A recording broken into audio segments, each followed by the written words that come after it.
Mga kapuso, maulang weekend ang dapat paghandaan sa ilang bahagi ng bansa dahil sa iba't ibang weather systems. Kabilang ho dyan ay ang low pressure area na nakapasok na sa Philippine Area of Responsibility ngayong araw. Huling namataan ang nasabing LPA sa layong 730 kilometers silangan ng Hinatuan, Surigao del Sur. Sabi ng Pag-asa, sa ngayon ay mababa pa ang tsansa nitong maging bagyo. Pero patuloy nating aalamin ang magiging pagbabago rito sa mga susunod na araw. Posibleng lumapit o di kaya ay dumaan ang LPA sa may Eastern Visayas at Northeastern Mindanao. Ang pinagsamang epekto ng trough ng LPA at shear line magdudulot ng malalakas na ulan sa ilang bahagi ng bansa po. Kasabay niyan ay ang patuloy na pag-iral ng hanging amihan.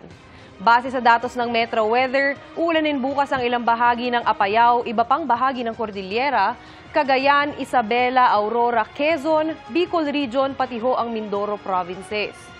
Magpapatuloy ang pag-ulan sa Southern Luzon hanggang sa Linggo. May malalakas na ulan na posibleng magpabaha o magdulot ho ng landslide. Sa Visayas naman, uulanin din ang malaking bahagi ng Panay Island, Negros Provinces, pati ho ang Central Visayas at Samar at Leyte Provinces. Matitindi ang ulan na mararanasan sa maraming lugar kaya maging alerto ho ang mga kapuso natin dyan sa Visayas. Halos buong araw rin ang ulan sa Linggo. Malawakan po yan kaya doble ingat sa mga residente.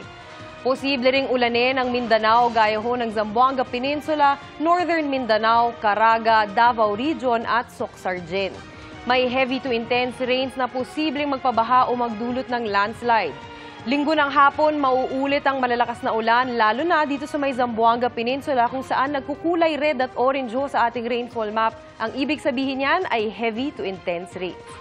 Sa Metro Manila naman ho, posibleng mainit ulit sa ilang lugar pero hindi pa rin dapat magpakampante kaya magdala pa rin ho ng payong kung may outdoor activity this weekend.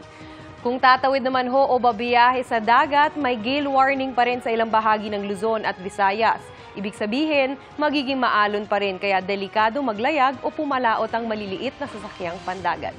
Yan lang ho muna ang latest sa lagay ng panahon. Ako po si Maureen Shrivers para sa GMA Integrated News Weather Center. Kami ang inyong maasahan, anuman ng panahon.